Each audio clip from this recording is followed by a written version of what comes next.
Ya, ini kan perihal donasi, tapi kalau memang ada lagi yang kemudian berbuat yang lain di luar yang lain, pasti kan kita akan pertimbangkan juga lah. Ya, contohnya kalau misalnya kita diberikan tuduhan-tuduhan atau fitnahan-fitnahan yang jujur itu mencemarkan nama baik saya, masa saya dimajukan nggak mungkin kan? Kita pasti akan menolak. Kami yang selama ini merasa diabaikan sebagai donatur, ya, kami sudah melakukan langkah-langkah hukum dan ini tegas. Pihak Nopi pun dan Densu kami tarik ke dalam persoalan ini, ya. Dan tegas kami akan lakukan upaya-upaya hukum lanjutan terhadap penyelenggaraan yang dilakukan oleh Teknopi dan Densu, karena kami tidak mengetahui ini memiliki izin apa enggak sebelumnya, gitu ya. Dan ini cukup tegas saya sampaikan kepada rekan-rekan media, kami kuasa donatur akan mengambil langkah-langkah yang lebih tegas lagi untuk semua pihak, termasuk Agus. Kami sebagai donatur atau kuasa donatur tidak memiliki hubungan secara keperdataan dengan yang bersangkutan yang menyatakan ingin mengembalikan uang atau ambil kepada mereka. Kami hanya memiliki hubungan kepada penyelenggara berikut dengan si Agus, ya. Jadi kalau dia punya uang, nggak usah dihubung-hubungkan mau dibalikin kemana. Kami nggak akan terima itu. Nggak penting bagi kami uangnya itu, gitu ya. Yang penting adalah kami mau tahu ini mau diselesaikan secara damai atau tidak. Kalau merasa banyak uang, jangan di sini panggungnya, gitu ya. Bukan di sini panggungnya.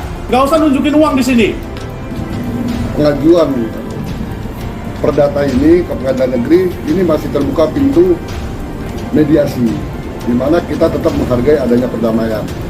Kami sebagai pihak donatur bersedia apabila memang perdamaian itu dilakukan di luar pengadilan. Namun alangkah lebih baiknya apabila kita melakukan perdamaian di luar, tetap kita bawa ke pengadilan hingga menjadi putusan banding. Itu harapan dari kami.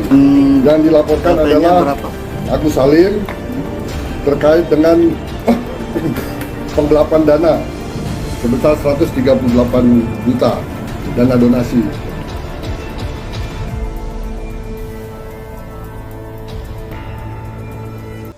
Farhat, Teknopi, dan Agus selesai di sini. Secara hukum, secara kekeluargaan, secara keuangan juga selesai di sini. Saya bilang, ambil. Saya bilang, Farhat bilang, oke, ambil. Nah, Bang Brian bilang, oke, dan dia juga tahu secara hukum itu bagus buat mereka, apalagi draft yang mereka yang siapin dong.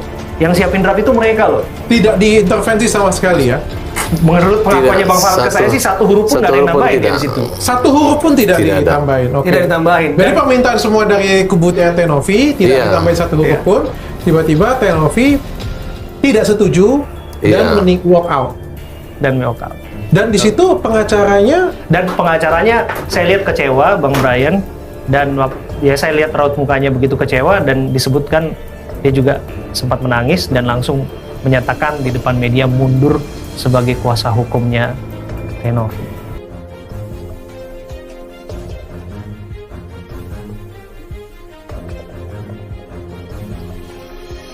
Konflik antara Farhat Abbas dan Denny Sumargo semakin memanas. Bahkan baru-baru ini Densu juga melaporkan Farhat setelah keduanya sempat bersitegang secara langsung di kediaman sang pengacara. Densu sendiri bukan satu-satunya pihak yang pernah memperkarakan Farhat sampai ke polisi.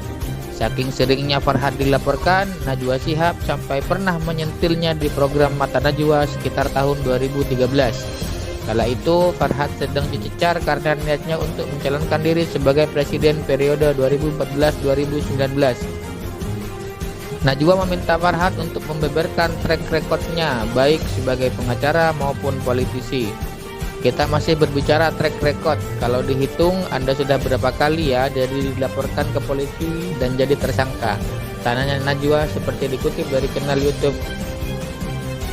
Farhat langsung berkilah dan mengaku baru sekali menjadi tersangka, yakni ketika diduga melakukan rasisme ke ex-gubernur DKI Jakarta Basuki Cahayapurnama alias Ahok.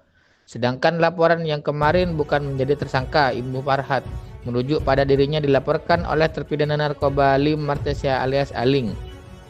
Sebagai pengingat, tahun 2013 silam Farhat pernah dilaporkan Aling terkait dugaan penipuan 5 miliar. Konon uang itu dibayarkan kepada Farhat yang berjanji mengurangi hukuman sang terpidana setelah menerima hukuman penjara seumur hidup. Menurut Aling, seandainya Farhat akan menjadi kuasa hukumnya dan mengajukan peninjauan kembali atas kasus hukumnya, namun Mahkamah Agung menyebut terpidana tidak pernah mengajukan PK. Namun di hadapan Najwa, Farhat membantah kabar tersebut. Bukan penipuan, tapi laporannya seperti itu ya, tanya Najwa, lalu membeberkan sederet kontroversi Farhat lain seperti pencemaran nama baik yang dilaporkan oleh penyanyi Rija Abbas alias Rumor.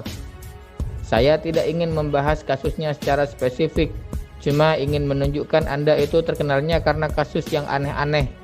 Kayaknya memang sengaja Farhat Abbas mau cari yang aneh-aneh, sentil Najwa.